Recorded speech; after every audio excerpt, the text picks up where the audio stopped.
receive questions from the audience, we'll circulate a microphone.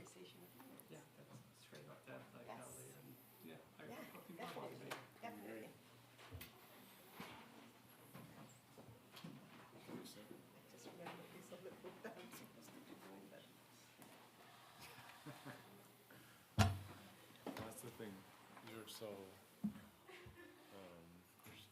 modest at the lunch. I have a couple things going on in my head. I'm thinking Cecilia is like the busiest, most productive scholar I've ever met in my life. Just a couple things going on. Good afternoon, everybody. I'm Matt Garcia. I'm the Richard and Ralph Lazarus Professor of Latin American, Latino, and Caribbean Studies, History, and Social Relations at Dartmouth. And it's my privilege to welcome you to the first special series event on the Dartmouth Dialogues, which is focused on immigration and borders. We'll have a series of conversations through 2025, and we are delighted to have a distinguished panel here, really an interdisciplinary panel, which I'll introduce in a moment, to discuss what is mass deportation. We had initially planned for this to start with a significant conference that's happening in February around the work of Alfonso Cuarón's Children of Men, which we will still have. But we noted that the political winds blowing in November really required us to step up this series. I want to thank Dean Elizabeth Smith and Christy Clemens, who has really headed this project and inspired Latin American, Latino, and Caribbean Studies to take this under their wing, and we are proud to do this in collaboration with them. I also want to appreciate Paulo Huerta, who is our administrative assistant, and our chair, Desiree Garcia, in what we now lovingly call LACS, used to be LALS.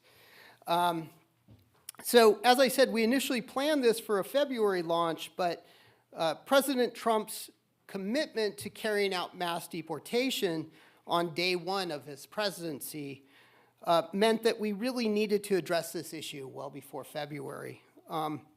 Why mass deportation? Well, in the campaign throughout 2024, there were statements amongst people that previously identified as never Trumpers, that in fact, Donald Trump doesn't mean what he says when he talks about deportation. There were also immigrants and children of immigrants who voted for Donald Trump, believing that he wouldn't really do it. What I want to do is explain at the beginning here why we take it seriously, and I think the best illustration of that is recent history, and we'll go back further in time. But I just wanted to state that from the very beginning of Donald Trump's first presidency, he exhibited the inclination to restrict and deport. So on January 27th of 2017, with the Executive Order 1376-9, he instituted the Muslim ban. On April 6th of 2018, he instituted what was called zero tolerance policy, which included family separation begun before he even announced zero tolerance. And the Trump administration used the separation of children from parents or guardians as a deterrent to immigration. Soon after that, by the end of the year of 2018, the Remain in Mexico policy was instituted, where asylum seekers by land had to remain in Mexico to await an asylum hearing by U.S. courts rather than be permitted to wait inside the United States. And it required Mexico's compliance, which is a subject that we will explore in a forthcoming Dartmouth dialogue that we're calling Mexico as Border, ? Which is on April 1st. And then Title 42, which came in March 2020, which was the transformation of a 1944 law that allowed the Trump administration to restrict immigration to the United States with the idea that these asylum seekers had something, in this case, a health problem, in this case, the pandemic, that would jeopardize the health of society. And this particular Title 42 was extended throughout the Biden administration as well. And it was used to expel over 3 million immigrants by both Trump and Biden. And then on November 13th, well after his first term and on the eve of actually just winning the election and on the eve of becoming president for a second time, Trump said this. President Trump said this: on day one, I will launch the largest deportation program of criminals in the history of America. So we in Latin American, Latino, and Caribbean Studies, we at Dartmouth, we as panelists take very seriously the words of our former and future commander-in-chief, and we are led to believe that mass deportation is upon us within a week. And so for that reason, today, our objectives are threefold. First, to understand what Donald Trump means when he evokes the concept of mass deportation. Second, anticipate what it will look like and its likelihood for success or failure. And finally, what will be the likely consequences of this policy, including possible resistance to it. So for this discussion, we've invited a distinguished group of scholars who come from different disciplines and together constitutes what we stand for in Latin American, Latino, and Caribbean Studies, interdisciplinarity. Let me start with Adam Goodman, who's in the center. He is a professor at the University of Illinois, Chicago, and he's the author of The Deportation Machine, America's Long History of Expelling Immigrants in 2020.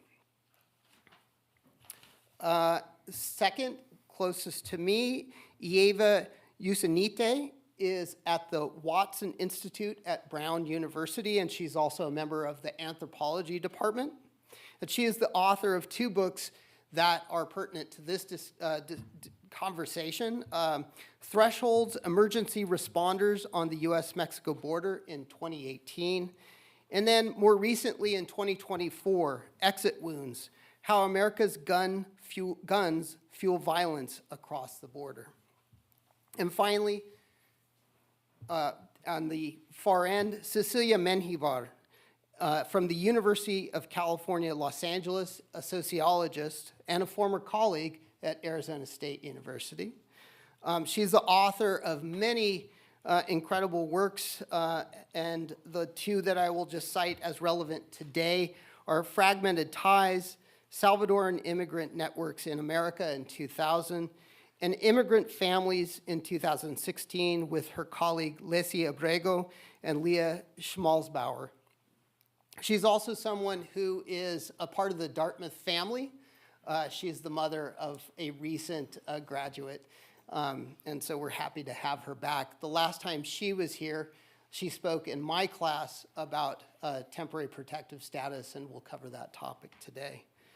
So as I started, I shared the issue of history being important to understand the seriousness of President Trump's promise to carry out mass deportation. But I wanted to go a little bit further back because Donald Trump has been talking about mass deportation throughout last year and even further back into 2023. And if America has a long history of expelling immigrants, as Adam, you argue, which policies and government acts in our past is he talking about? Which ones is he drawing upon? For example, Trump said, following the Eisenhower model, we will carry out the largest domestic deportation operation in American history. And I think for most laypersons, they aren't associated or familiar with what he's talking about. So maybe we start there with the historian and tell us, what is he talking about, and why is it important to mass deportation? Yeah, thank you very much, Matt. Thank you all for being here and joining us today for this conversation. I'm very much looking forward to the dialogue and discussion. And it's an honor to be on the panel with my distinguished colleagues. You know, one of the things that I realized in researching and writing about the history of deportation during the Obama years, you know, let's not forget that, you know, mass deportations were happening then, which made me question and wonder exactly how someone who came into office preaching hope and change could at the same time be apprehending and deporting millions of people. And that's what kind of set me down this path. But the Trump administration, during the first years, also, you know, used deportation and the threat of deportation to great political effect as an electoral strategy, which we saw play out again successfully. And the use of immigrants and immigration as scapegoats, you know, to get people behind him and to gain political support is not a new strategy. It's not something that, you know, he innovated, but that's a tried and true tactic that politicians for the last 150 years, if not longer, have turned to and used successfully. You know, as I dug deeper into the research about the history of deportation, I came to a shocking realization that the United States has deported 60 million people plus during the last 140 years. So this is, you know, an issue with a long history, and it's one that's worth understanding. It's not to, you know, say that what's happening now and what the incoming administration has promised to do and may do is any less important or should, you know, shock us any less, perhaps. But to put it in historical context and to understand that it's one of many, including the campaign that Matt mentioned in the 1950s, which targeted Mexican migrant workers primarily, and led to the deportation of hundreds of thousands of people, you know, who were rounded up in mass raids and roundups in neighborhoods and in work sites, in part in response to political pressure, but also, again, for political ends. But I actually think the historical analogy is somewhat, not entirely incorrect, but perhaps somewhat misleading. I think there's actually a better analog, and that's the late 1960s, early 1970s, what I came to think of and refer to in my work as the dawn of the age of mass expulsion. And so this is really the time period in which immigration enforcement in the presence of both undocumented people in the United States, because of changes in law that no longer provided a pathway or an opportunity for people who had been coming for years or even decades at that point to remain in the country with status. It ends up being that the ramping up of enforcement led to apprehension, or the possibility of apprehension, becoming a fact of everyday life for many people during that time period.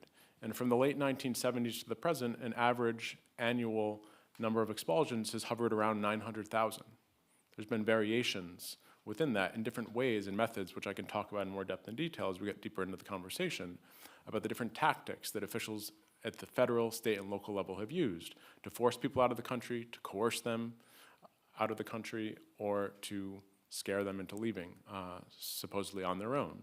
And I think that we've seen the Trump election strategy kind of relying on those different mechanisms of expulsion, and to great effect. And so I think understanding kind of this present moment within the historical context is really important for both situating it and understanding some of the continuities as well as some of the crucial differences. So one of the things, or actually multiple reasons why Donald Trump says we need this and why many people voted for him, it has to do with oftentimes citation of criminal activity, citation of drug trafficking, and citation of unfair labor competition. If we could take those issues and just break them down a bit and say, you know, what is the rationale and how does it play across those three categories? And if you have other categories, please share them. Yeah. So who wants to take which one? Yeah. I can talk about one of those categories, criminalization, but first I want to thank you and the Latin American Studies Department, and everyone who has made this possible. I'm very happy to be here and share the panel with my colleagues. The criminalization is a very important category because it was created through law.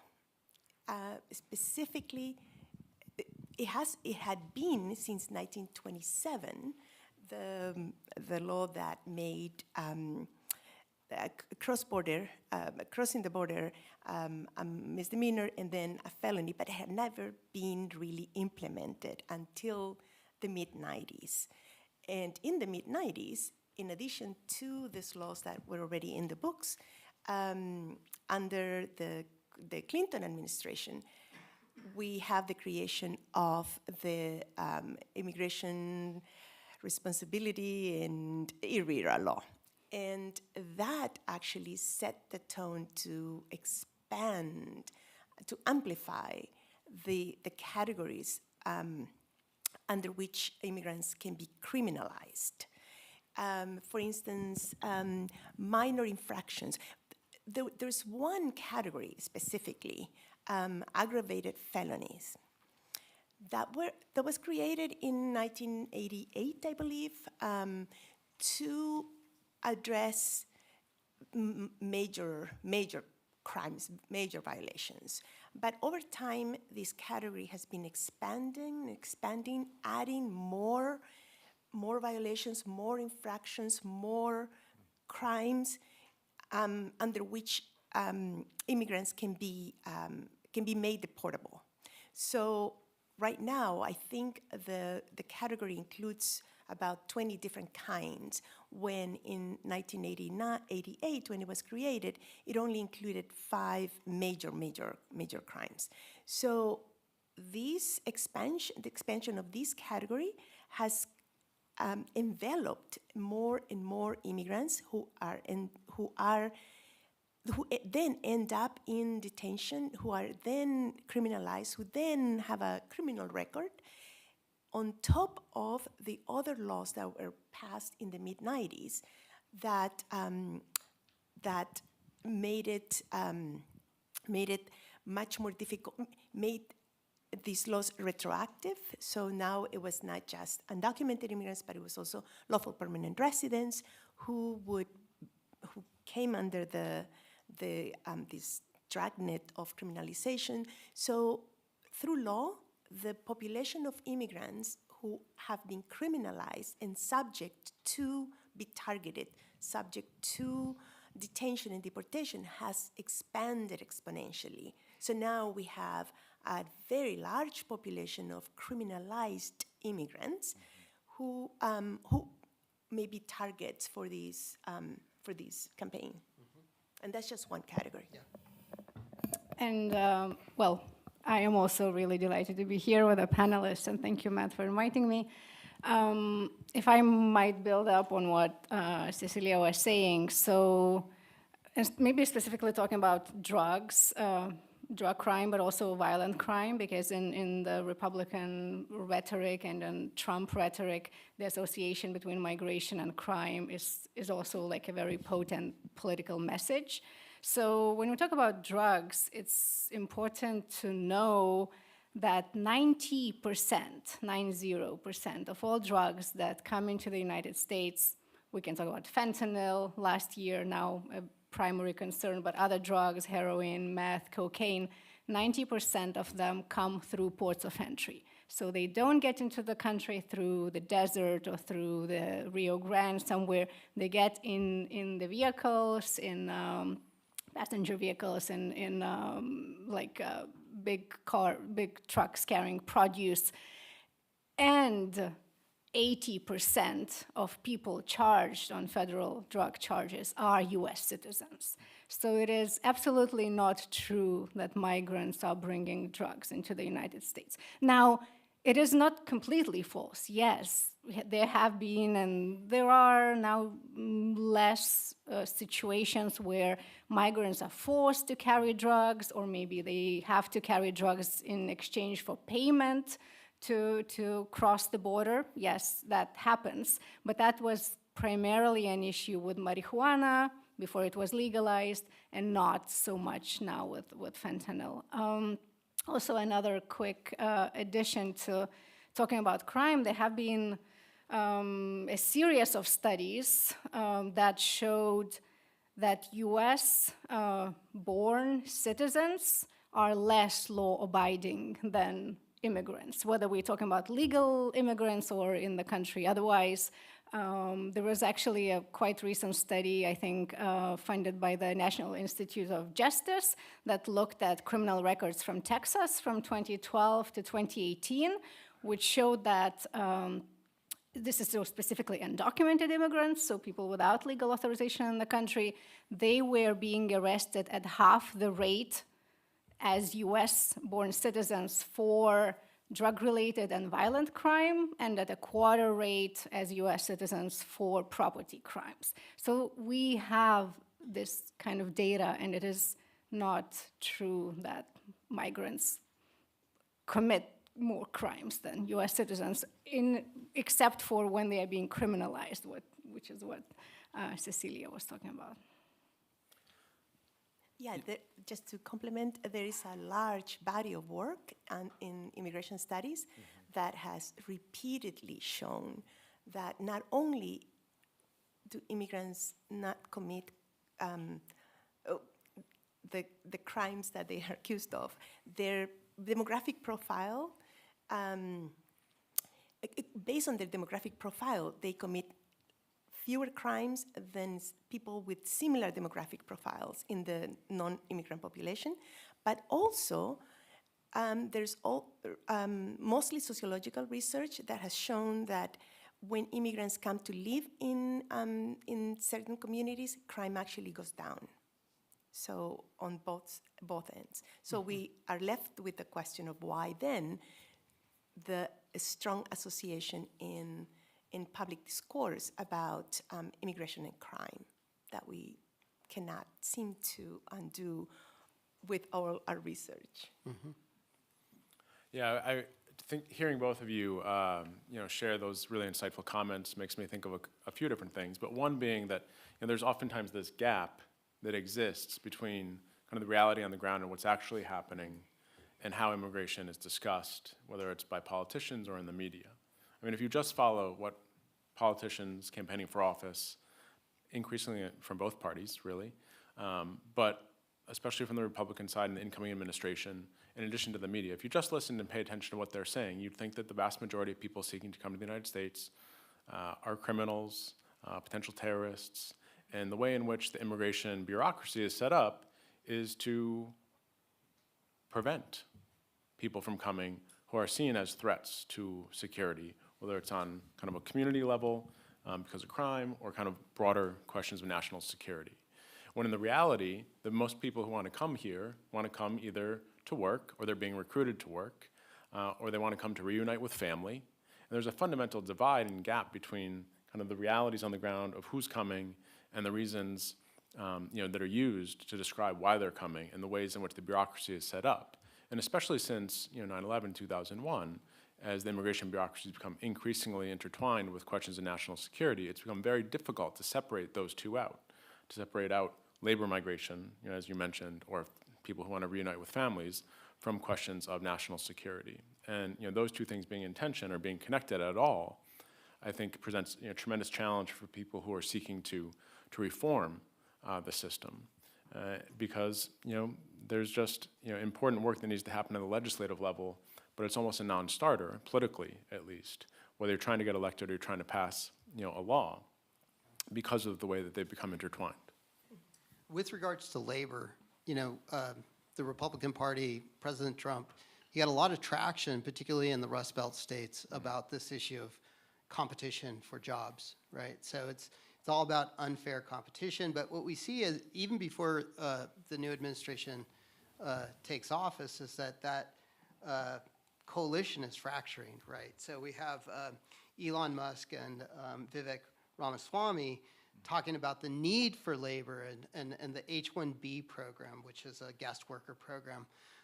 If anybody was paying attention this weekend, New York Times wrote an op-ed and say, if anything, we need more immigrants, and we need them year in, year out. And so the problem isn't getting the immigrants out, but how do we attract them? Or else we become societies that are contracting economically like Japan or Korea.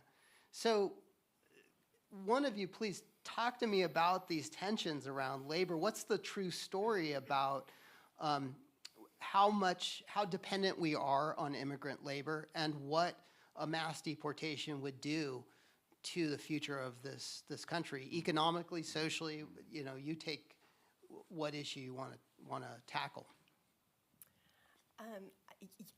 Yes, from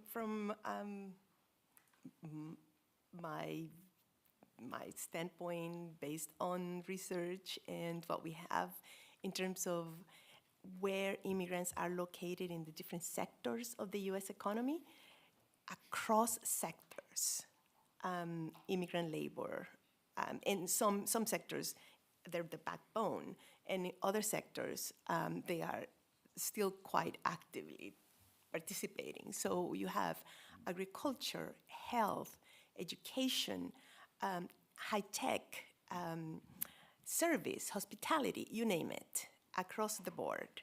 And so the question is, what does mass deportation mean? Because mass deportation, we're not talking, it's very unclear what is meant by mass deportation. Is it criminals, people who have been criminalized? Is it different groups? Is it everyone who's in the country on undocumented? Who will be targeted? It's very unclear, and so that has ramifications for the labor force that immigrants provide to all sectors of the U.S. economy. During the pandemic, we saw that immigrants were essential workers. In fact, the same agency, the Department of Homeland Security, that has been after them, also categorized them as essential workers. So we have those tensions too. So there's no question that they are needed. There's no question that they provide essential labor. After disasters, immigrants are the ones who have cleaned Katrina, who have cleaned Florida, who will be cleaning Los Angeles. And so there is a question about that.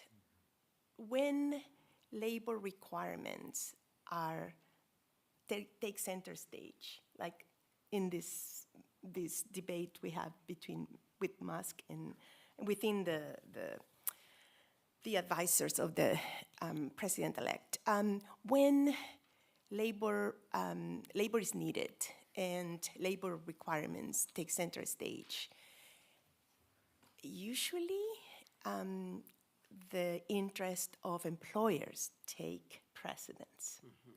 And this has been shown across the board as well. I have one example from Arizona. During SB 1070, I don't know if you know this law. SB 1070 became known as Show Me Your Papers law. It was passed, it was signed into law, and the legislators who passed it thought that it was greatly successful because people were scared, immigrant communities were scared. So they became emboldened and wanted to pass an even more draconian law that would have required people in sensitive locations to provide proof of citizenship. And so when the Chamber of Commerce in the Phoenix area became aware of this, they wrote a letter to the legislature, and it was signed by dozens of prominent business owners. And so that proposal died in committee, never even made it to the floor. So this is one tiny example of the power that capital or the power of employers can have when it comes to what they need, labor. Yeah, I so much has come to mind as you're making those comments, Cecilia, and historically, it's interesting to think about and recognize the kind of the consensus on immigration in the Republican Party is relatively recent and new. It's changed over time, dramatically so. But one of the interesting historical moments in the middle of the 20th century, soon after the Second World War, was during the early years of the Cold War.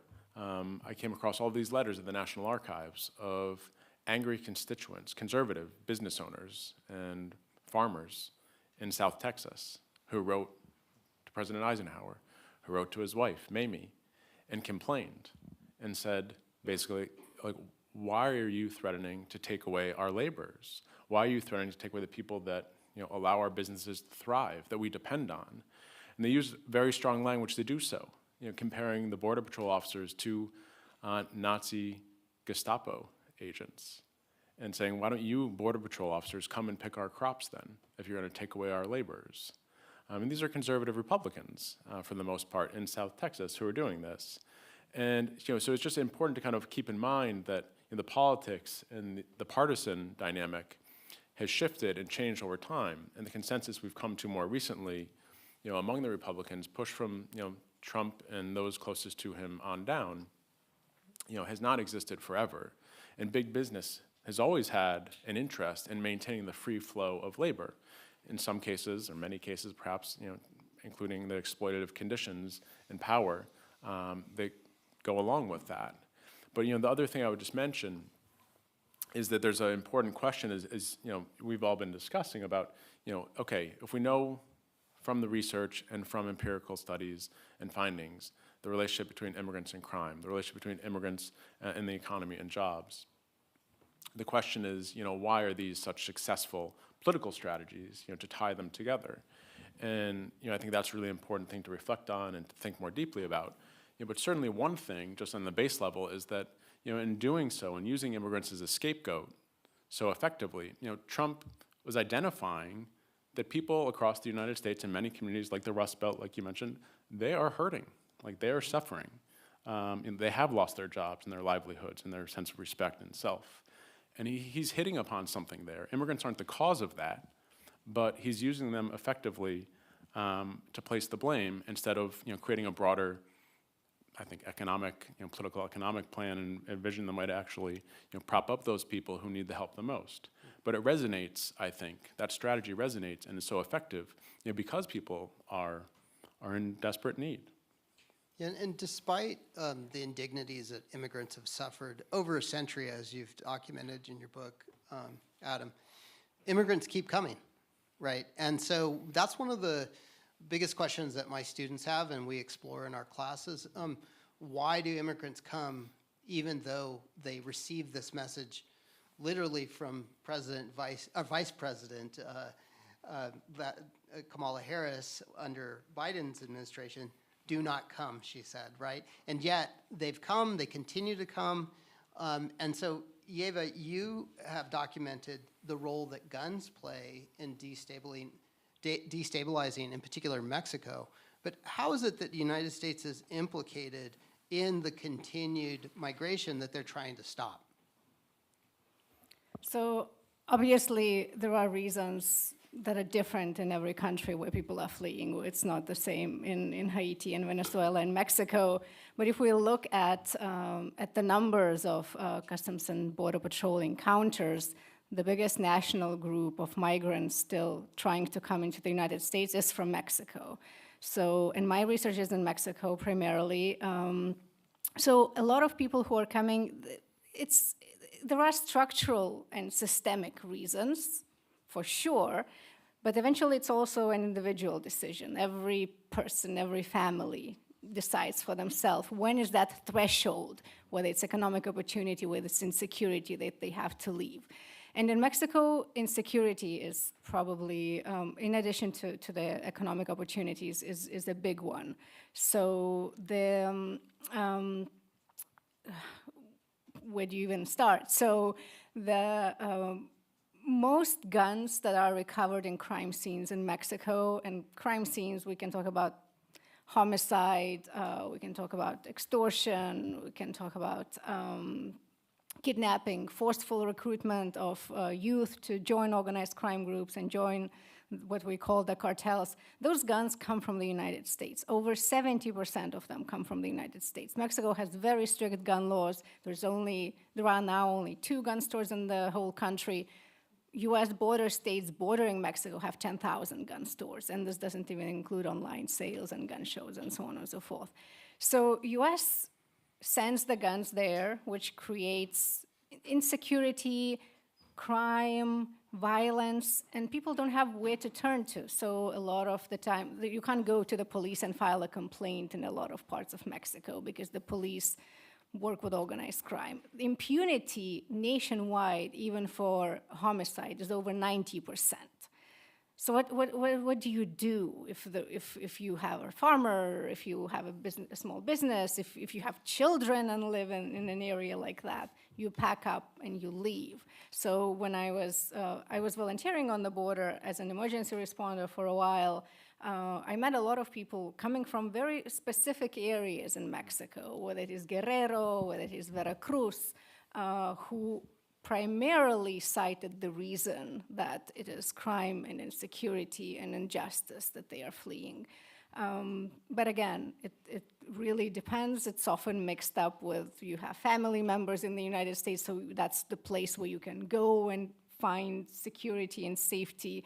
That's also where you have better educational opportunities, better economic opportunities. Yeah. And the sociologist Doug Massey has basically said that we've been at net zero migration from Mexico for over a decade, maybe 2 decades, but Central American migration has increased. So Cecilia, maybe you want to tell us why Central Americans come. Yes, Central Americans have been coming in large numbers for about 40 years.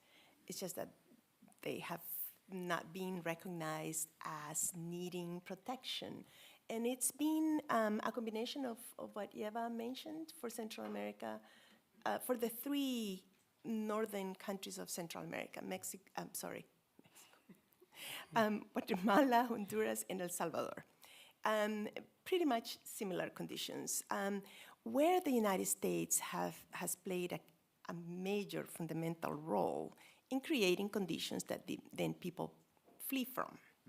So we start with neoliberal economic policies that have affected the life of many, have reduced budgets for education, for health, you name it, have reduced economic opportunities, have cut down agricultural production, all sorts of ramifications from those economic policies.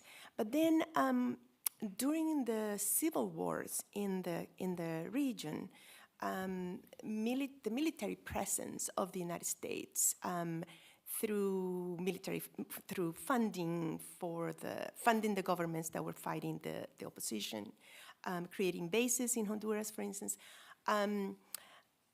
that continued to expand the presence of the United States in the region. And post-civil conflicts, what we may call post-conflict, I put it in quotes because post-conflict violence has been even more violent than during conflicts. The United States continued to be present in many ways through the same similar strategies, economic policies that don't benefit the majority of the population, providing more funding for the expansion of military approaches to problems that should be dealt with in other ways, for instance, in education, in health, instead of addressing poverty through providing more social programs and creating better job opportunities. There's been an effort to militarize, to fund the police to fight crime, and we have seen the effects of that in the expansion of gang violence.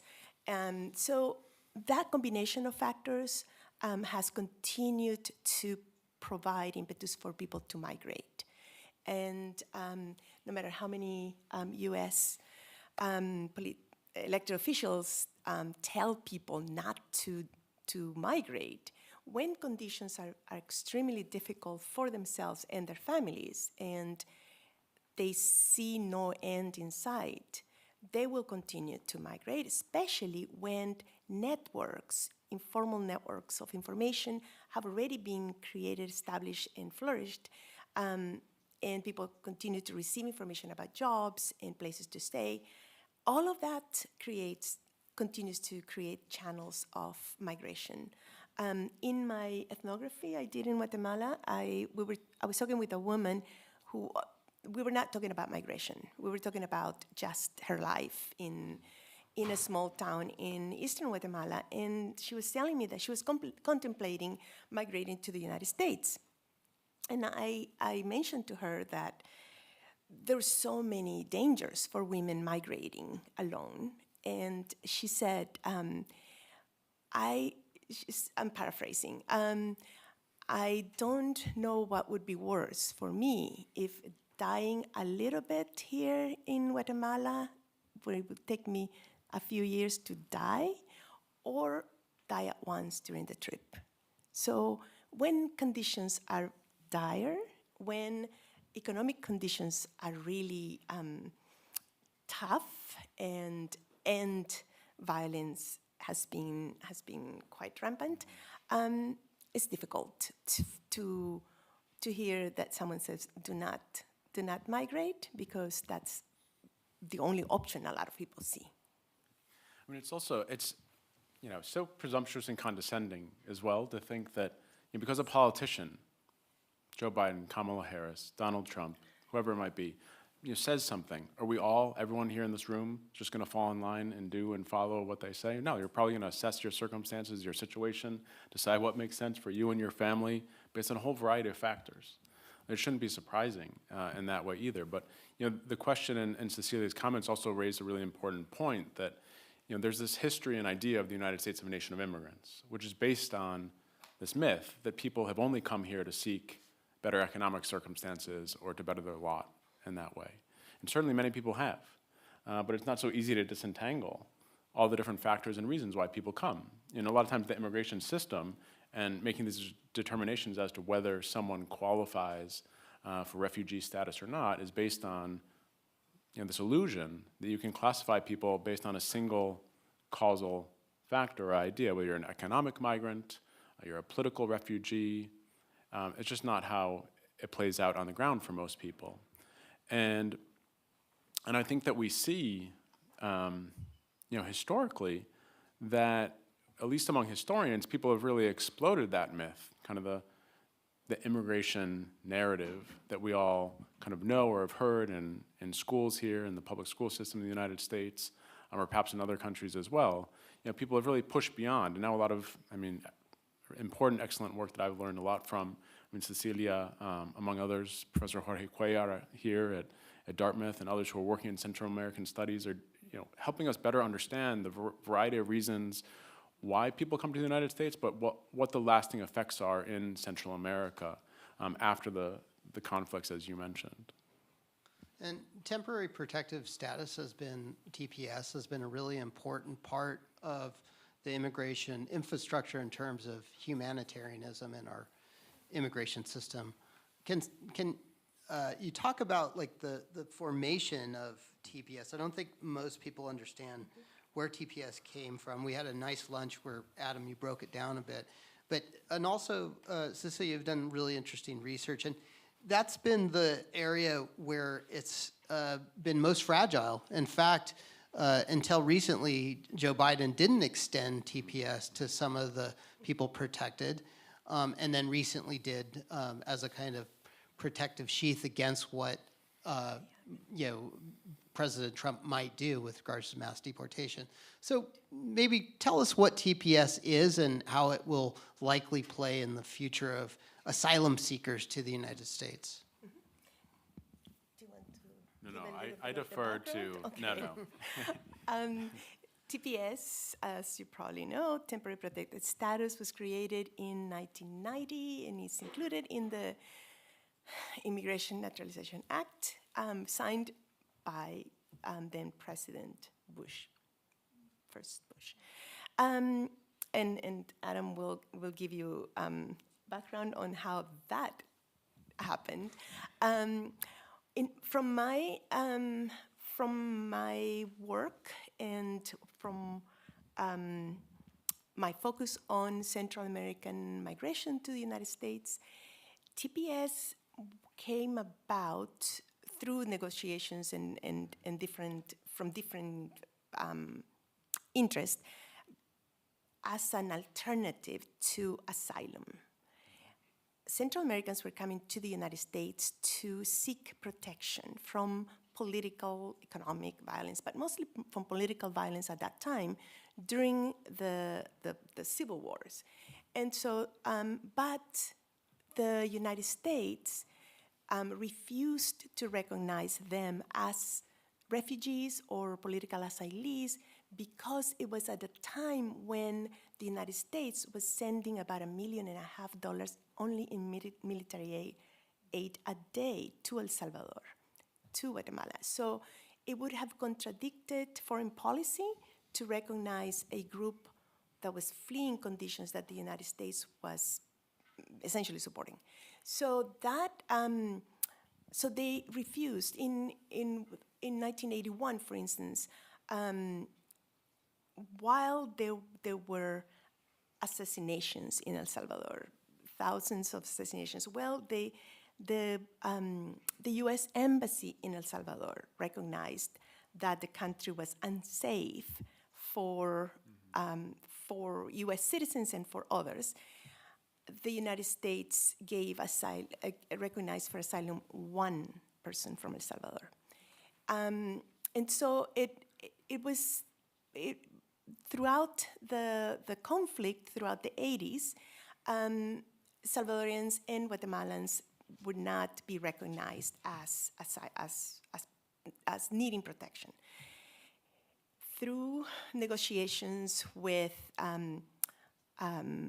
organizations on the ground, immigrant rights organizations, who push for some form of protection, and elected officials who were supportive of that, the TPS came about. But it's an alternative to asylum that is not really an alternative because it is limited. It provides protection for 18 months at a time, and people on TPS, it is in the law that they cannot seek permanent residence or citizenship, of course. So it is limited. It is enough to. It is there to protect people for 18 months, but it is truncated because people cannot stay here for longer than those 18 months. Now, El Salvador was the first country that was designated for TPS in 1990 for an initial period of 9 months. And then that was renewed a couple of times, and it became deferred enforcement departure, and finally it ended in 1995. And then TPS is given to countries. Countries are designated, whether based on whether the countries are considered to have suffered civil unrest or environmental disasters. And so El Salvador became redesignated after 2 earthquakes in the country in January and February of 2001. Honduras became designated after a major hurricane whose effects are still being felt in Honduras in 1999. And so the Salvadorians on TPS and Hondurans, who are about 250,000 maybe, have lived on TPS on renewals for 25? 35 years sometimes. Yeah, 35? No, really? Okay. certainly 25 years. I'm a Yeah, ethnographer. quarter of a I'm not a century. quantitative person.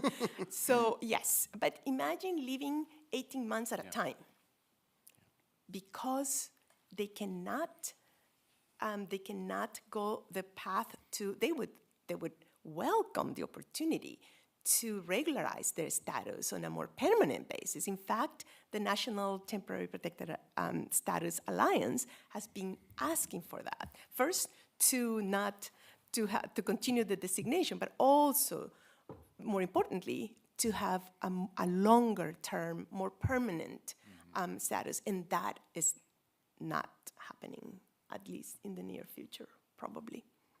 Yeah, I would add that, in thinking more broadly as well, I mean, about TPS, certainly, and then more recently in thinking about protection from mass deportation, writ large.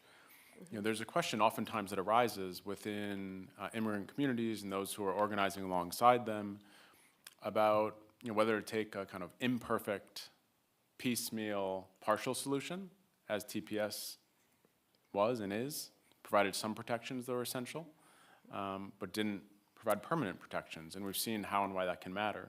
Aside from, as Cecilia mentioned, the fact that I actually went through for some research I was doing recently and went through the Federal Register and tracked every time that TPS was up for renewal or the decision that was made. And sometimes it's 18 months, sometimes it's 12 months. But it's more than 30 times that someone had to actively renew their status if they had been in the country since 1990, under different regimes, as you mentioned, under different programs.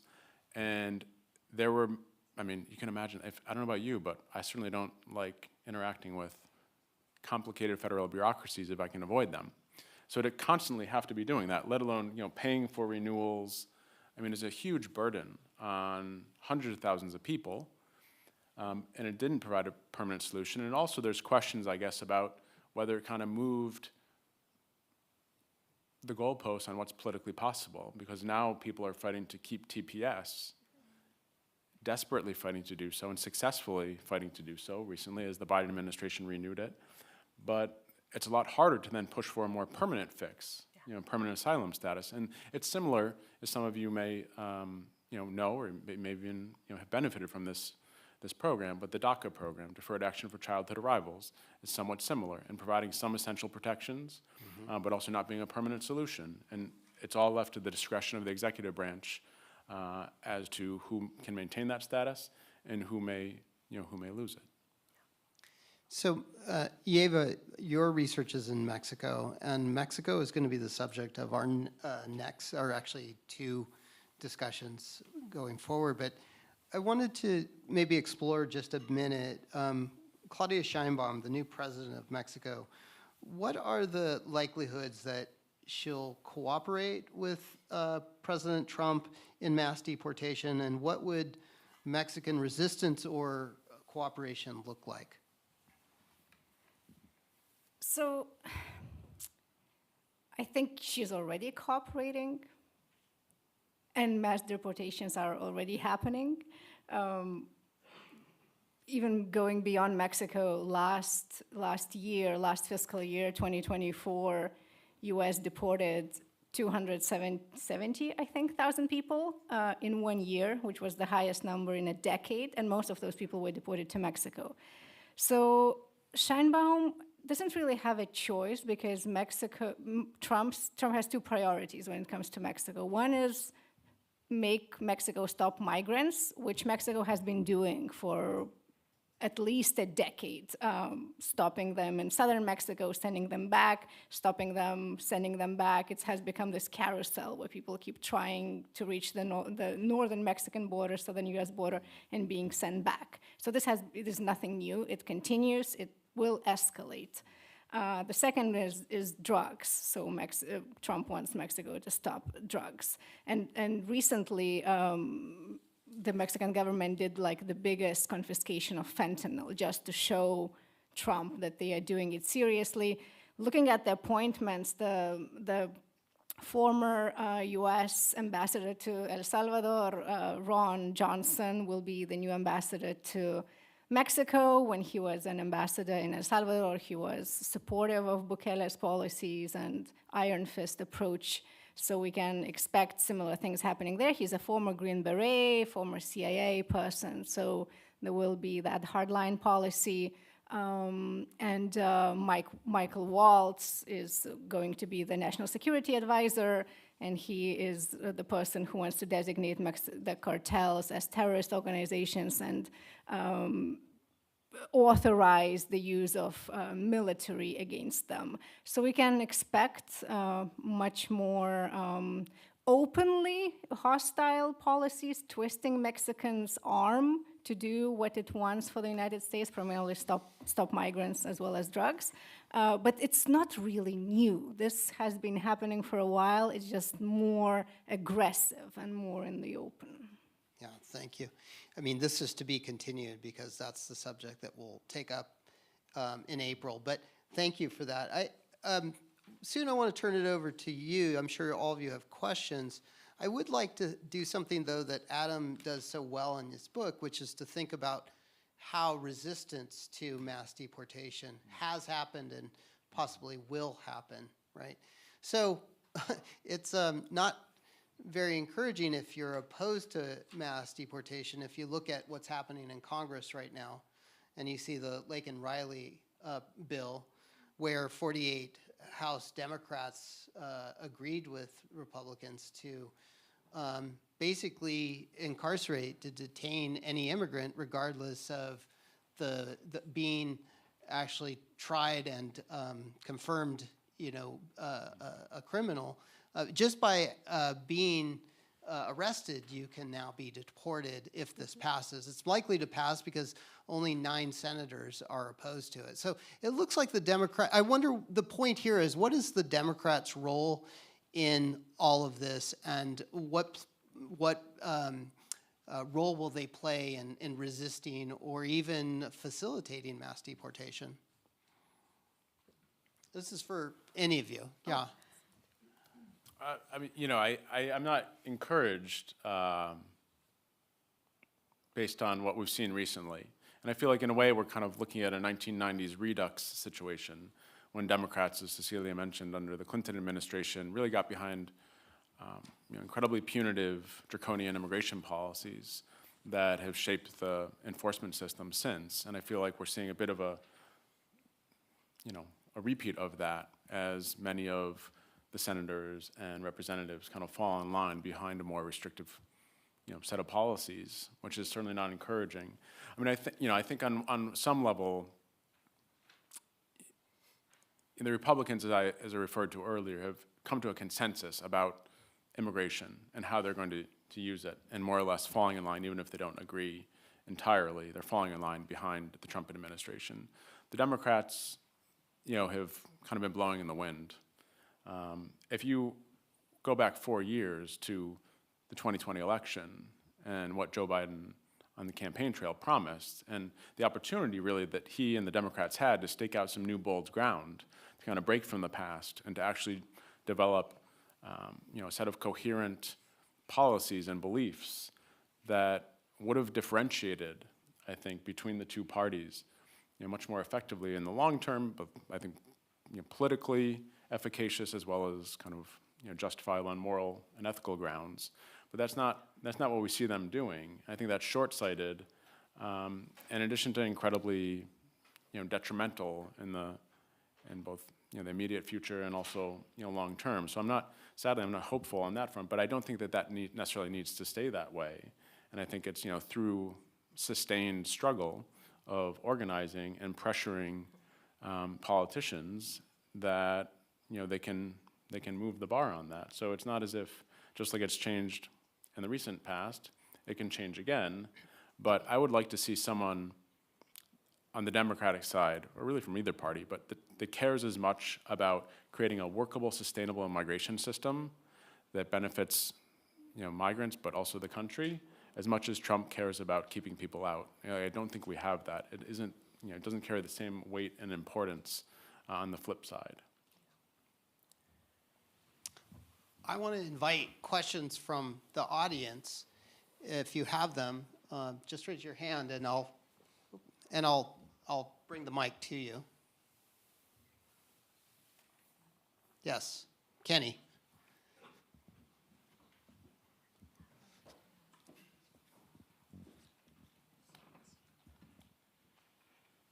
Hi, I'm Kenny. I'm a history major. I'm particularly interested in learning more about your thoughts on recent immigration, especially in big cities like New York City. I'm a New York City resident, and going off of our talk today, I was really interested in learning more about how this particular intersection between the urban and immigration has become so just different from what we've seen. And as a New York City resident, we've seen a lot of scapegoating around crime and the drug trade, and just a lack of job opportunities for a lot of residents in the city.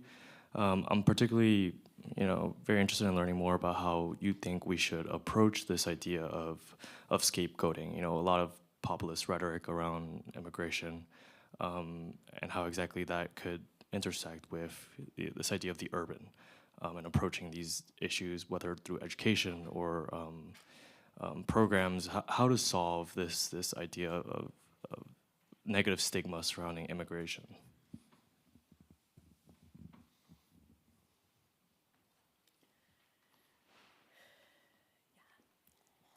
That is a major, major question, because it is the scapegoating and the narratives are so powerful, especially when they are distributed in social media and they are repeated and snowballed and more is added. It is difficult to bring that back, and especially difficult when you have research and you have data to counter that. Is extremely frustrating. I think, what I'm thinking is there are a range of immigrant rights organizations, human rights organizations that are trying to educate, are trying to send their own messages with evidence, which I still hope that people will pay attention to, and maybe support those efforts as much as possible, because there are efforts in that regard. And to add to that, there's no denial that the arrivals of so many immigrants in the past years have created a lot of issues for big cities, homelessness, and it's just, we don't have the system to care for so many people. But then why do these people need shelter space? Why is that happening? Is because they do not have permits to work. They have to wait for months and months until they can do that and can kind of get on their feet and start supporting their families, which they can do and could do if there wasn't this very long bureaucratic process. So some of the solution is in that, but it's a real problem, yeah. I guess I would just add that, there's something to be said about going back to the point about why does the scapegoating work and why is it effective? To recognizing people's problems and trying to address them through other means, seems really important to situate immigration in a much bigger and larger context, and developing, policies that could actually alleviate people's economic suffering and, really improve their situations, which I think would then make people less likely to support the scapegoating. But part of it as well, as you're saying, there's no denial or doubt that the response from the federal government on down to the busing of migrants from Texas and from Florida to Chicago, to New York, to Denver, was incredibly effective politically, and really changed the dynamic on the ground in those places among Democrats and Republicans, certainly. But I think in part that is because of kind of the lack of the federal response from the get-go, the lack of a coordinated response and effort from the Biden administration, the decision to ignore the issue altogether. And I don't know what the thinking was there other than what the pollsters were telling them, that it was kind of toxic and not worth touching, but that blew up in their face.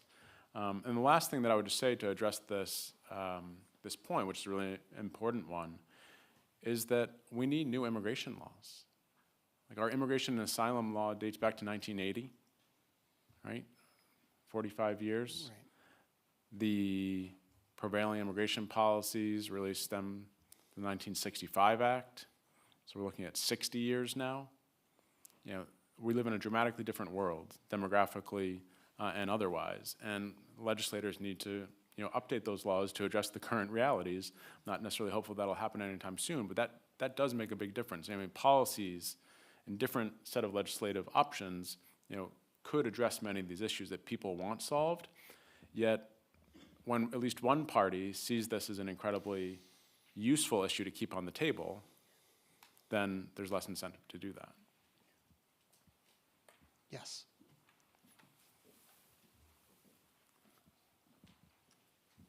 Hi, I want to thank you guys again for being here. I had a question kind of going back to the beginning of the talk and pulling in some other information about like the prison industrial complex and how mass deportation is also playing into that. You guys touched upon how businesses have a lot of pull and will also be losing labor if a lot of the ideas and policies that Trump is proposing could be enacted, and has also like been happening with deportations in the past. I guess, why are businesses and corporations now signing on to this rhetoric and these ideals? Like, how has this switch up kind of appeared? And how does mass deportation benefit these corporations and, I guess, potentially worsen the state of labor for migrants in the States? Yeah, it's a big question, my bad. It's a good question, yeah. Well, you are right that, so business is not all the same, right? And some business definitely benefit from migrant labor, while a lot of other businesses benefit from the deportation machine. I think currently the US government authorizes around 40,000 beds per night for people to be detained, and a lot of these are in private detention facilities. And those private detention facilities, you know, well, there is catering, there is the whole business providing that incarceration. The same as with the border security. So building the border wall, like somebody provides the technology, the cement, the steel. So there are businesses interested in this machinery, as well as other businesses who want people to pick the berries. Yeah, it's complicated. Regarding the private corporations that are detaining, deporting, and surveilling immigrants, because they are in charge of the whole thing in alternatives to detention programs. They oversee that. It's important to, going back to a point about political parties, I don't think along political parties, because to me, each administration in Washington has just amplified and added more. For instance, right now, we talk about the first Trump administration. We focus on certain policies that they proposed, they passed, the ones that got more attention, but we don't remember the 1,064 policies and directives that the first Trump administration was able to implement in 4 years. Even more importantly, 675 of those are still active under the Biden administration. And so for me, there's no difference in terms of political party at all. And the reason why I was thinking about this is these private corporations that detain and deport and surveil, they have long, very extensive contracts with the federal government. One of those contracts, there are 14 contracts active, but one of those contracts was just signed by the Biden administration in October of 2024, right before the election.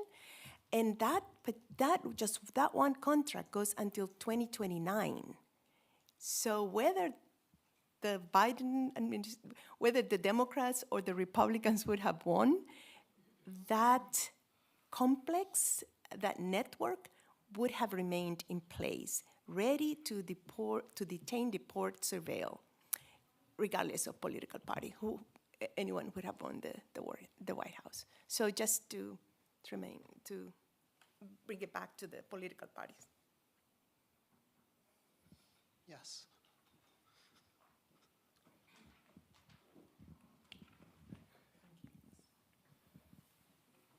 Hi, thank you for your insights and for coming all the way to Hanover.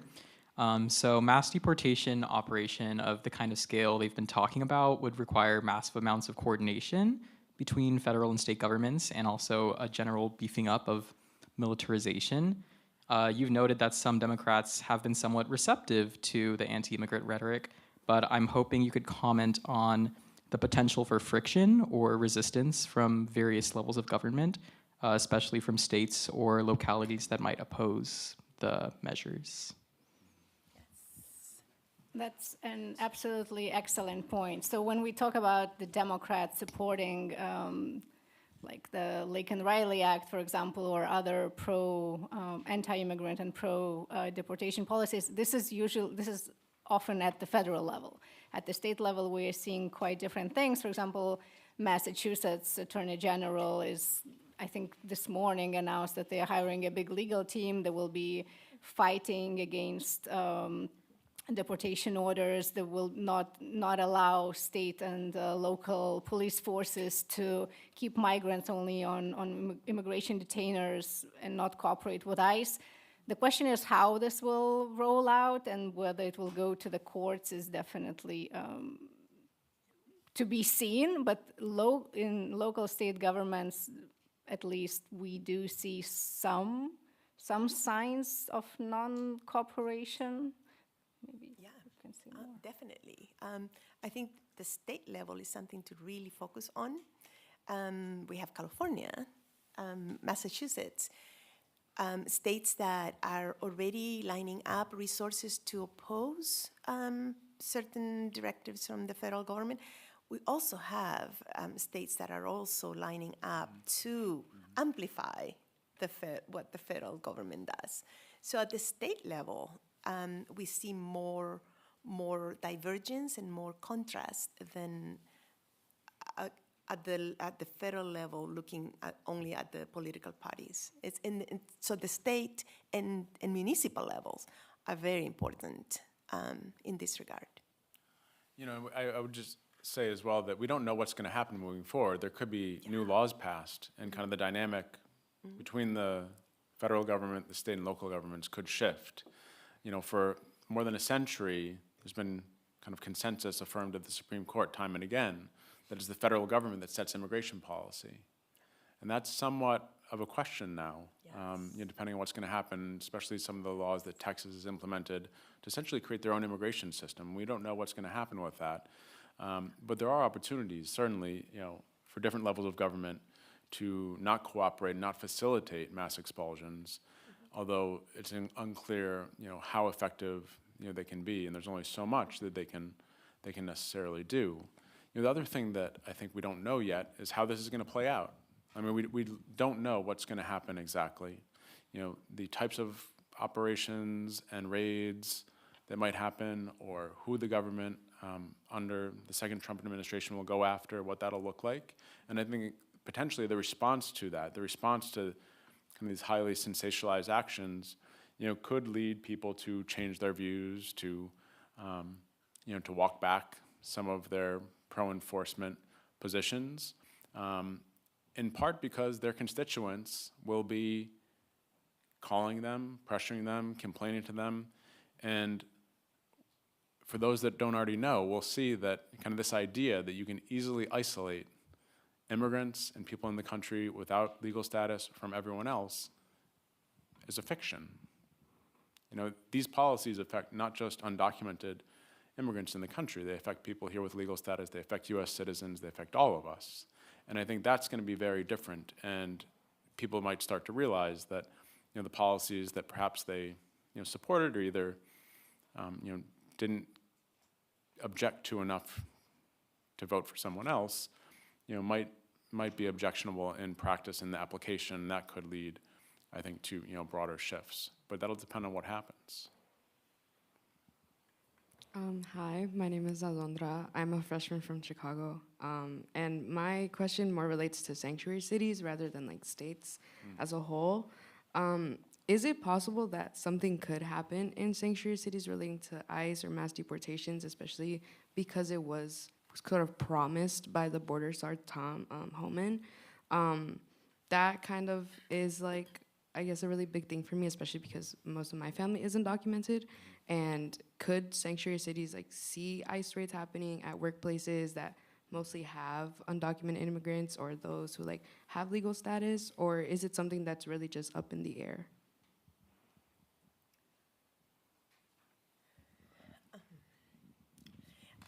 I think sanctuary policies are going to be even more important in this context. Trying to block at least, or even symbolically offer some solace or protection to residents. It is unclear again, and part of why we said it's unclear, we're uncertain, is because the entire plan, the entire system is, the plan to go forward is predicated on the idea, on uncertainty, on not knowing what we're going to see.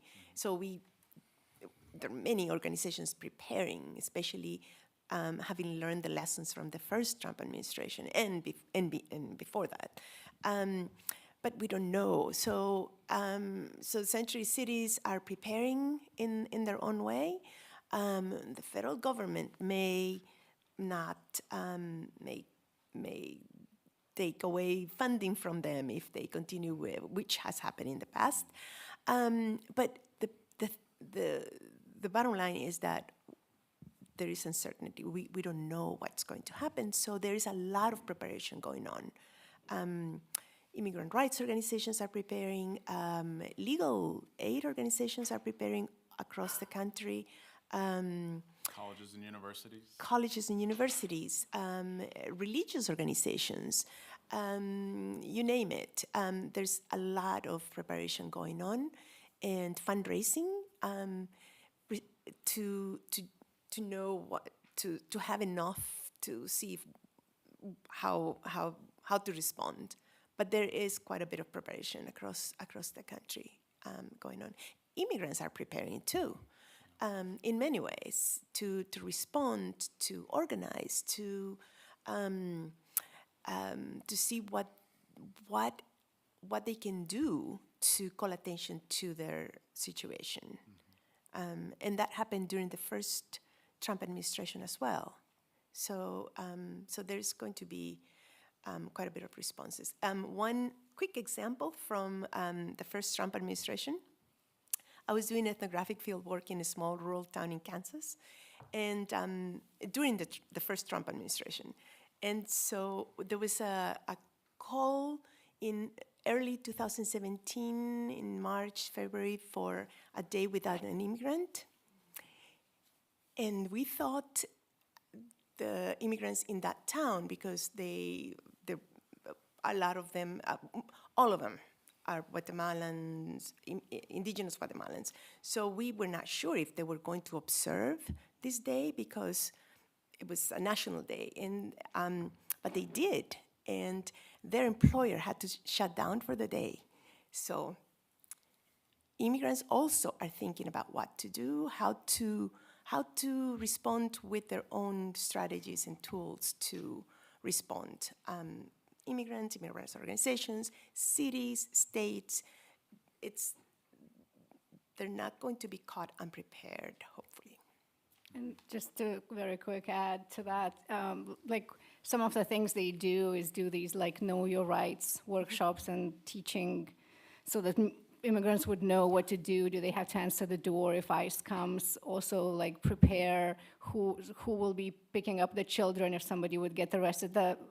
next to the organizations that are preparing, the Mexican government, actually the Mexican consulates are working on this as well, and they are creating this app, like a panic button that you can use to alert the consulate if the deportation is imminent, and also alert the designated individuals who can kind of pick up your check or take care of your children. So there is preparation on various levels, even the consulates are doing that. I would just add very briefly that the cities who have declared themselves sanctuaries, or in the past, states as well, I think, as Cecilia mentioned, is very important symbolically. In some ways, the practical application of that policy can be important, but it has to be matched by a broader network of organizing and really laying the groundwork in a material, concrete way as to what that policy means for people. And it's incredibly important, and yet it's not a blanket protection. I mean, ICE can still come into sanctuary cities and carry out immigration raids and apprehensions. The local government doesn't have to help them do so. They can kind of try to throw sand in the gears of the deportation machine in that way and slow it down. But it's not as if it's a complete protection for all people. And the first step for any kind of mass organizing and effective resistance is kind of analysis, a structural analysis of the situation on the ground, what's most effective, where the pressure points or the weak points are in the deportation machine, and figuring out how to apply as much pressure to them as possible. That's constantly changing. There's some constants perhaps, but that's moving. So people, as Cecilia mentioned, are trying to assess that and analyze that and anticipate to the best of their ability, but that'll change over time depending on what happens. Hi, my name is Peter DeShazo. I'm a visiting professor of Latin American, Latino, and Caribbean Studies. Thank you very much for coming and for your participation in this really interesting panel. I have two quick questions. One's a difficult one, but a quick one. What is your best estimate of the size of the population in the United States that is susceptible to deportation? And the second is your thoughts on the effects of deportation on especially the Northern Triangle of Central America and Mexico. Should mass deportation, or should deportation take place on a massive scale? With regards to the size of the population at risk,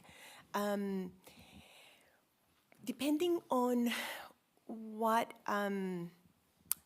since we don't know what the plan is, and we don't know if there's going to be, if one group is going to be targeted versus another, there is an 11 million people who are undocumented, or included in these 11 million people is people on temporary statuses. So, so if we go with that, we could say that is 11 million people who might be at risk, but we don't know exactly. We also know that it would be impossible to deport 11 million people in 4 years. And the president-elect's advisors know that well as well.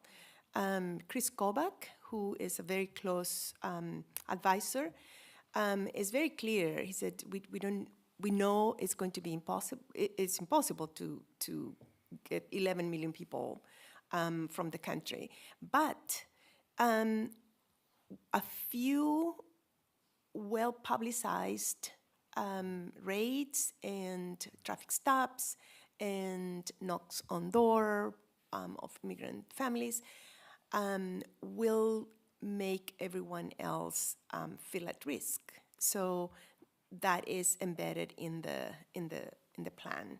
But we don't know which slice of that 11 million will be targeted or will be at risk. And then the Central American. Oh, the effects would be catastrophic, especially for the smaller countries of Central America, Guatemala, Honduras, El Salvador. The countries are still reeling from post-conflict. The conflicts ended 25 years ago, but the countries have not recuperated. So it would be catastrophic for these countries to receive hundreds of thousands of people who will need, and they will also be losing remittances that are the backbone, economic backbone of those those economies. So on the multiple levels, it would be a major catastrophe for the three Northern Central American countries. Yes, question up here.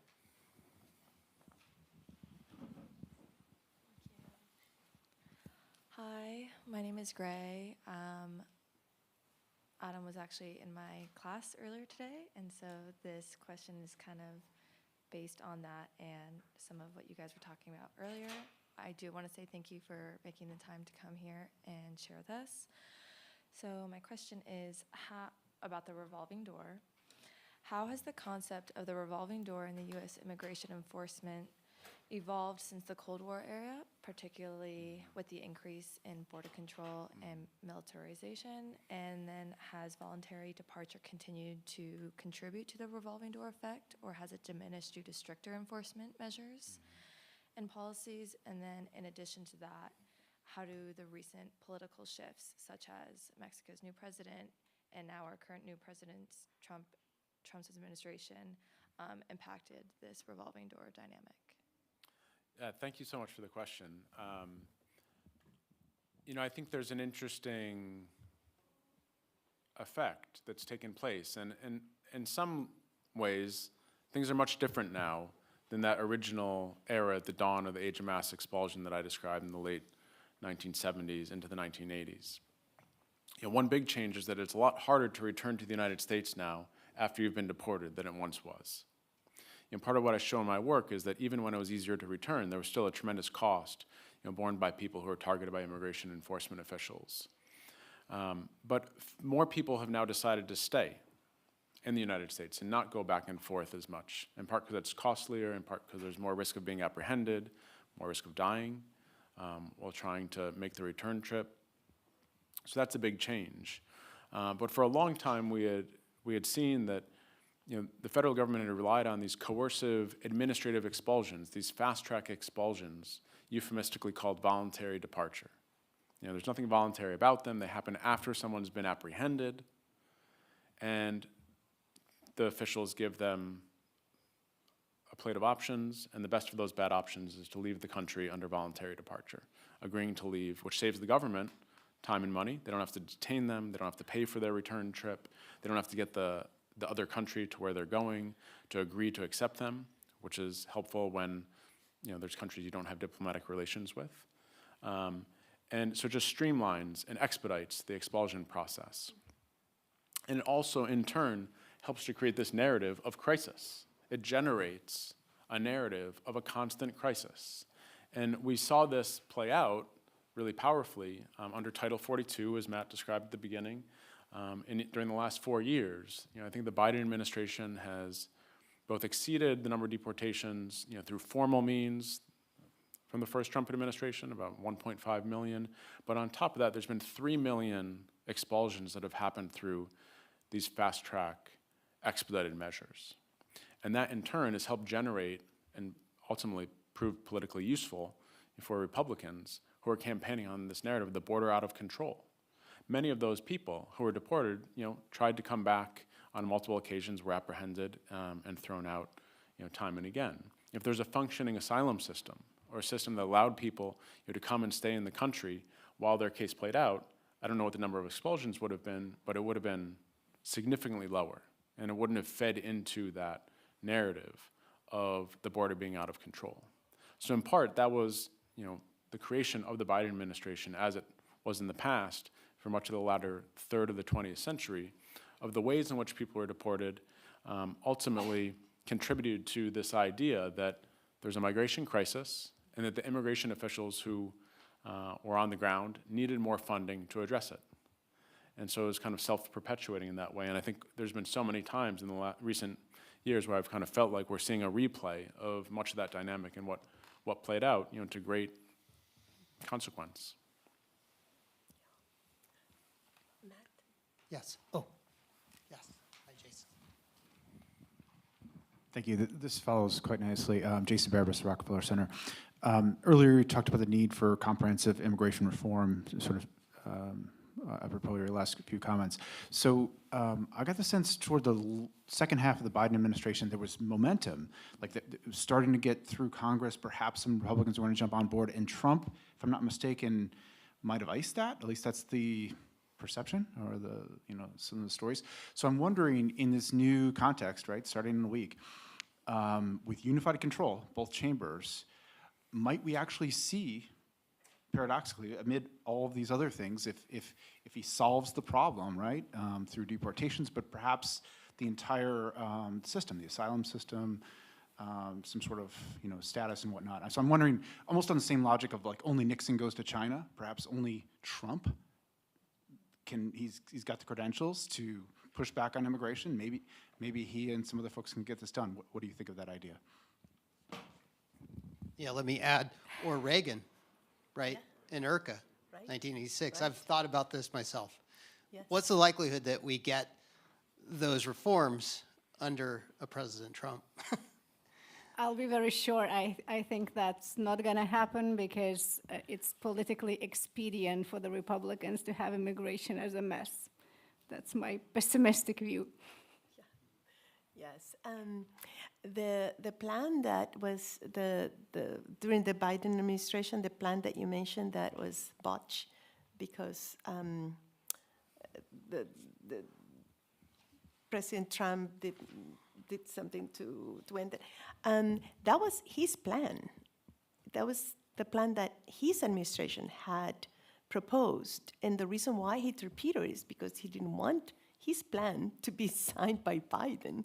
So both political parties are so intertwined when it comes to immigration. I think it's the most bipartisan, non-partisan, I don't even know what to call this, but both parties are so deeply connected, collaborative, and embedded in continuing a more punitive approach to immigration. So that plan was extremely punitive and would not have solved an immigration system that addresses humanitarian concerns, that addresses needs of labor, that could have been could have been beneficial for most people at least. That plan was a very punitive approach to immigration, and so we may see it coming back because now President Trump will be in charge, with the exception that the asylum system is probably going to. Some of our colleagues and I think it's going to be dismantled completely as we know it. Others think that it's going to be redone. But if we have any indication regarding the asylum system from the first Trump administration, where asylum admissions went down, refugee admissions went down 90%, we know that asylum is not going to be what we have. So the reform that we may see includes that. Any inkling of any humanitarian angle in the system would probably be erased, and focusing more on border security and interior and border security. So that's just my. I think that it partly depends. Your question depends on how we define and understand comprehensive immigration reform, and I think historically that's been understood as kind of a trade-off of some kind of legalization measures or liberalization measures in exchange for enforcement measures. Both those go hand in hand. I don't think that's happening. At the same time, if you talk about an overhaul or a remaking of the immigration system to some extent, or making consequential changes to it, I think that could happen, because of the control of both houses and the White House. That's entirely possible. So there could be big changes on migration, but it wouldn't include that give and take between the liberalization measures and the restrictive measures. Both my comments today and my work, I'm very open about the shortcomings, I think, and failures of the Democratic Party in addition to the Republicans on this particular question. I don't know if I'm in the same place exactly as you, Cecilia, where it does matter, it did matter that Trump won the election. Things would have looked different, whether it's the asylum system or TPS or DACA under a Harris administration. In many ways they're alike, but there are important distinctions, I think. Yeah. And there's also more of a possibility to move the Democrats, I think, potentially, in theory, to a different place than there is. Depending on the polls. Depending on the polls, but there is at least that possibility. And I think you'd hear some organizers and activists say that. I mean, we prefer the Democrats recognizing the flaws because we feel like they might be more susceptible to pressure that we could apply to implement some of the policies that we'd like to see. No guarantee that'll happen, but I do think there's a distinction there. And the last thing I would say about this kind of broader question of immigration policy is historically, we've seen that regardless of the measures put in place, regardless of how restrictive, regardless of how many miles of border wall, divide the two countries, the United States and Mexico, people have continued to migrate, right? Under the Trump administration, people will continue to migrate. And there's a fundamental disregard for that fact. And the starting point of immigration enforcement or immigration policy is usually one that nation states need to exert sovereignty and control their borders. When history shows that people have always migrated with authorization, without authorization, I'm confident that'll continue. The question of policymakers, I think, should be how can we create a system that acknowledges that, which I recognize might be a political non-starter, but that acknowledges that and actually builds a system that works. I think that's a very different starting point than one in which the political theater of border enforcement is responding to the country's inability to control the borders. Shante. Thanks. Thank you all for being here. My question may be a little bit outside of the realm of your scholarship, but I think it continues on from your question, which is, what I hear you saying is, regardless of who's in political power, we have a broken system, right? Do you think there is an increase in vile behavior depending on which administration is in power? And somebody walking down the street and go back home, you don't belong here, build a wall, those kind of things. And situated on a college campus, right? So we're all in academia. So how will it shift the community? There's the laws that could get tied up and take time, et cetera, and have an impact on individuals and families. But then there's the things outside of the law that could be sensationalized by the media or could be real that increase and impact how people engage with one another. So I'd love to hear your thoughts on, particularly on college campuses, what is the potential with this change in administration as it pertains to immigration policy and how it's felt with individuals potentially yelling things that would be considered harmful to different groups, perceived immigrants and not.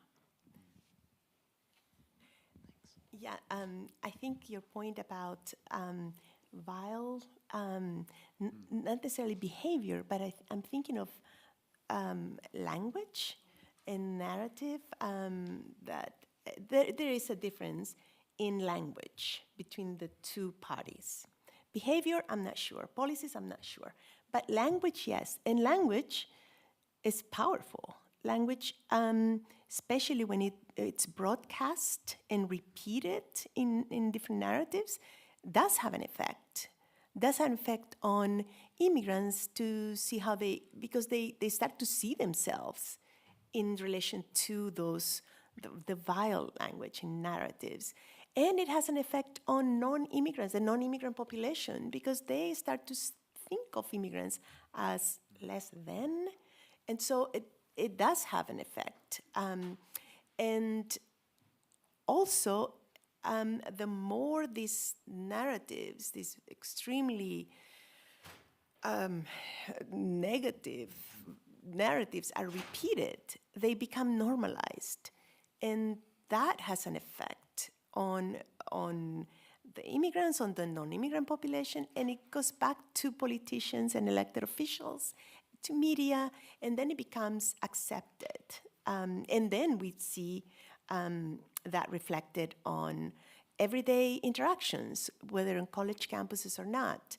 And what do we do when that happens? When we hear that language directed at students or faculty or in the spaces where we don't expect that?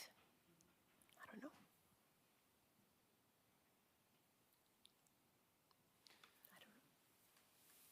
So, sort of along these lines, I mean, one of the questions I was thinking of, I think many people were sort of surprised at the degree to which President Trump won with this rhetoric.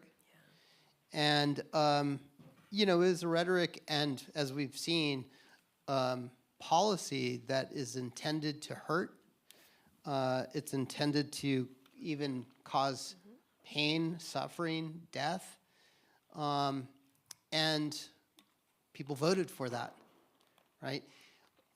What's the disconnect going on in society between the suffering that immigrants experience and our votes?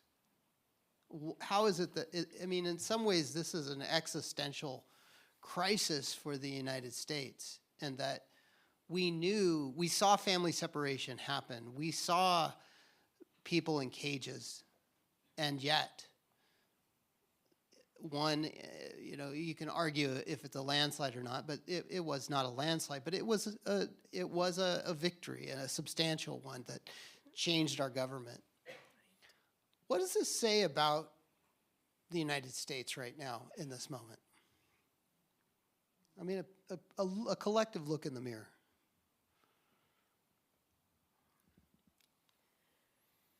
I don't think it's only the United States. I think we are seeing similar processes in other countries, in Europe, Australia. It's a very, very tough question that, you know, I can only try to answer ethnographically, or what do people tell me when I ask them why they support such policies, or the answer is usually you have to follow the law and you have to follow the rules. So even if you see a child in a cage, it means bad parents didn't follow the law, didn't follow the rules. If you see somebody break a leg or get seriously injured crossing the US-Mexico border, you didn't apply through the right immigration channel. So that the law is the same as justice, and so laws, I think this is maybe a historical issue with our country, but maybe other countries as well, that we tend to take for granted that what is legal, it's right. And even if we turn the clock back, not even a century, several decades, the law said, you know, Black people couldn't drink from the same fountain as white people. There couldn't be interracial marriages. So, and we tend to think that the law is right. And now we are thinking about a lot of laws regulating migration, that this is the right thing to do, while I think 50 years from now we will see just how inhumane and racist and narrow thinking we have. But while we're in this moment, we just tend to just treat the law absolutely. Yeah. I don't know. Yeah. And once immigrants are portrayed and framed as lawbreakers, criminals. Meanwhile, the immigration system is still very narrow and does not create new categories of admission that could accommodate today's needs. And so that's how a lot of populations are excluded and left undocumented. But this population, created and documented by law, is then framed and perceived as criminals, lawbreakers, so it's their fault that they end up in those situations. So the dehumanization that comes with framing certain groups of people as less than, as their fault, it's part of how we now, today, tend to think of immigrants who suffer the consequences of the system, basically. I just would say that this actually brings me back to the point about the Democrats' inability to stake out some bold new ground on this. And I think we see actually, with the re-election of Trump and with the majority of voters supporting him, people who voted, that is, I don't think all of them agree with his immigration policies. I don't think everyone supports what he's proposing to do. We know many do. But if they don't agree, they're willing to look past that because there are other things and other ways in which what he was telling them resonated. And if there's a reason why the Democrats shouldn't listen to pollsters on immigration and actually stake out some ground and some core beliefs that they stick to, which I think people inherently appreciate on some level, whether or not you agree with them or not. But the fact that Trump has beliefs on this issue, I think some respect that, even though they might vehemently oppose them. If the Democrats were willing to do that, knowing that it might not be popular with everyone, but were able to resonate in terms of the other policies they're proposing and win their votes regardless, I think we've seen that people are willing to look past the fact they might not agree with you on all issues, and yet they're still willing to vote for you if you win their votes. So I think it's, provides some fodder perhaps for the Democrats to actually move in that direction, which is not what they're doing, let me be clear, but I think they could. Thank you all so much. I think part of what complicates immigration laws is how implicit it could be and how you have to read constantly in between the lines. With the last Trump administration, though, there was an explicit action that was taken regarding religion. And my question is there any protection in place to disrupt? Apparently, there's a lot of policies and immigration laws that we might not be familiar with. But I'm just curious, is there any protection in place to disrupt immigration policies that discriminate against people based on religion? And if there is none, right, based on the last Trump administration, how could that be given the constitutional foundation of our country where it was founded based on religious freedom?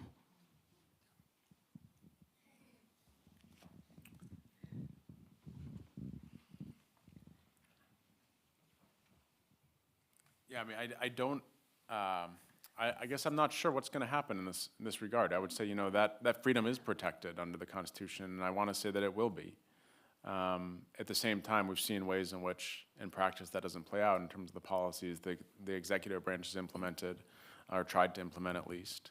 And I think we'll probably see again. And also just, who's populating the incoming cabinet, I think is, of tremendous concern if you care about freedom of religion. And the very idea of the United States, and many members of the cabinet have a very particular, limited, narrow view on that, as being kind of a Christian nationalist nation and wanting to put that front and center. So I don't know what's going to happen, but I would like to think that despite the composition of the Supreme Court, that they would uphold that fundamental freedom and right. And they did, actually. The Muslim ban was ruled by the Supreme Court as illegal. Yeah.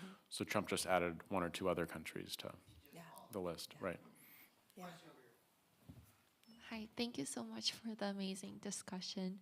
And when you were explaining how TPS came to be and how America did not want to recognize that they're sending military aid to make living conditions unlivable in Latin American countries, I was curious, has U.S. on a federal level ever officially recognized their direct involvement, or indirectly, as you mentioned, through how guns are imported through the American border into Mexico, how America contributed to making conditions so desperate that it causes immigrations into America? And is there any possibility moving forward that America takes an approach on immigration laws and policies that are focused on accountability and reparation rather than punishment or pity? Right. Yes, no, that's a very important question, because some organizers are talking precisely about that. Thinking of taking responsibility in reparations, maybe, for the countries that have been so deeply affected by military expansions and etc. President Clinton actually visited Guatemala and offered, I can't remember if it was an apology or regret for what his country had contributed to the violence in Guatemala. So there's that, but it didn't translate into any policies. And but that would be a good start to recognize the historic role that that the U.S. has played in creating conditions that people then flee from, and create maybe new admission categories to recognize these historical sins that are still there. Yeah, hi. I'll ask about an institution that we haven't really talked much about today, which is education. And something I think about as a sociologist and as an educator. And it's something that I've spoken with international students here and undocumented students who are worried about, if not deportation themselves, with some of the dehumanization that you spoke about earlier, or vile language or other things. And so I wonder what advice you have for us as an educational institution, or educational institutions more generally.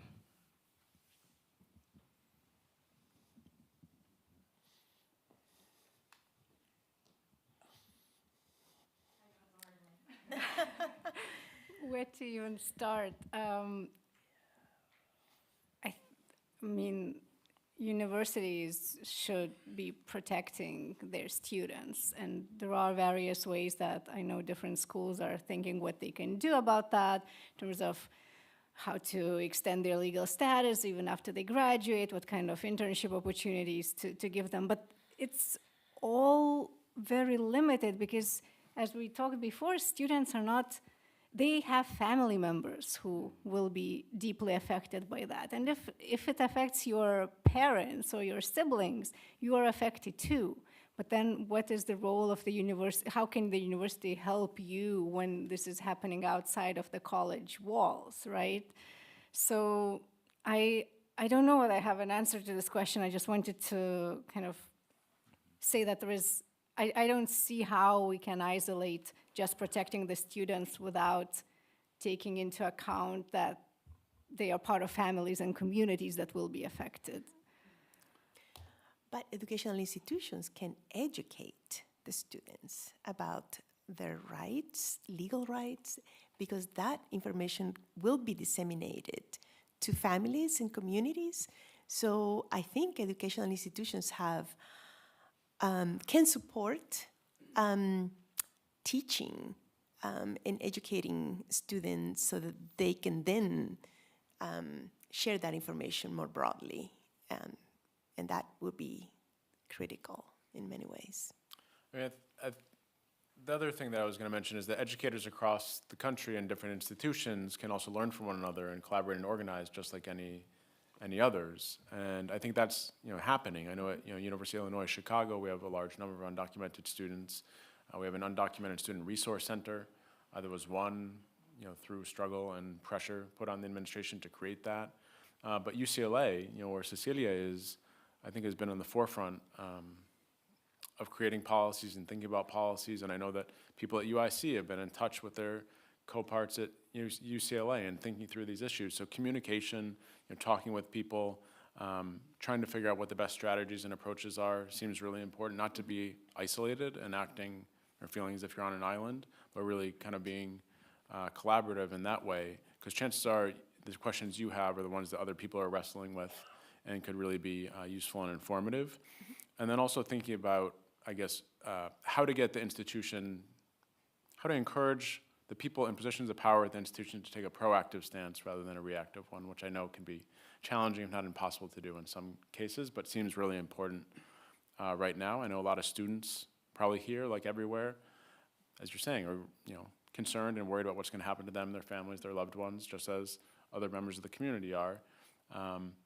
And doing what we can to encourage and pressure the institution to really have a policy that recognizes this is a priority, seems as important now as ever. Yeah. So our next program is about how writers and filmmakers have speculated about the future with these kinds of immigration regimes. And we're looking at Alfonso Cuarón's Children of Men. Right. I want to end with a speculative question, right? We invite you to speculate. We know that these restrictions on immigration and the appetite for them waxes and wanes, right? We can look back to 2006 and Ted Kennedy and John McCain collaborated and tried to get something through. We can even look back to Reagan's IRCA, right? We can look at the promise that Obama made and never followed through on, right? So we've seen it wax and wane. How is this moment, how do you see it breaking into another dimension, if you will, where the voices of immigrants are heard, that a good swath of the American population recognizes the humanity of these folks and their essentialness to our economy and our future? I invite you to speculate on that.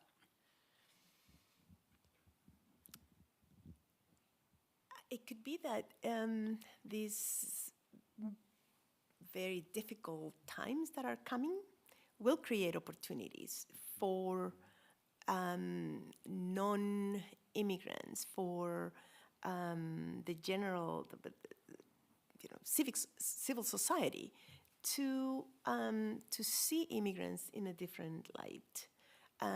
Very often, very tough moments can create opportunities for something that can change lives for the better. So it could be that this is sort of could be the low point from where something, a different vision, a different perspective can emerge, as happened also before. It wouldn't be the first time. To add to that, I think as we had a wonderful conversation with some students over lunch, and thinking about this and the opportunities, as Cecilia mentions, that come with challenging moments, and having a common enemy, and thinking about what might come of this is difficult to say. But I would just emphasize that it's not as if history kind of waxes and wanes just naturally in the ether. It's because people are actually taking action and doing things to bring about those changes. So it's not something that inevitably is going to occur. It's something that people are going to make happen. And I think that's really important to emphasize now as ever in a moment of kind of incredibly challenging, sometimes seemingly impossible circumstances, that to continue pushing and to continue fighting and not knowing exactly when those breakthroughs and important changes might happen, that's what has to happen now. People need to really take that up keep the volume up, keep the pressure on, and hope that enough people join them to bring about the change that they would like to see. I completely agree. I think that the darker the times and the harder the going, the more reason people might find to actually fight the unjust system. So there is hope. There is hope in this darkness. Well, I want to thank Ieva Jusionyte. I want to thank Adam Goodman, and I want to thank Cecilia Menjívar for being with us and for sharing your insights. Thank you. Thank you for the invitation. Yes. And I want to invite everybody back to this conversation on February 20th, where we'll host a number of creative minds to talk about film and literature. Yeah. Thank you. And for educational institutions to continue to educate through teach-ins, workshops. There's so much. That sounds like it'll be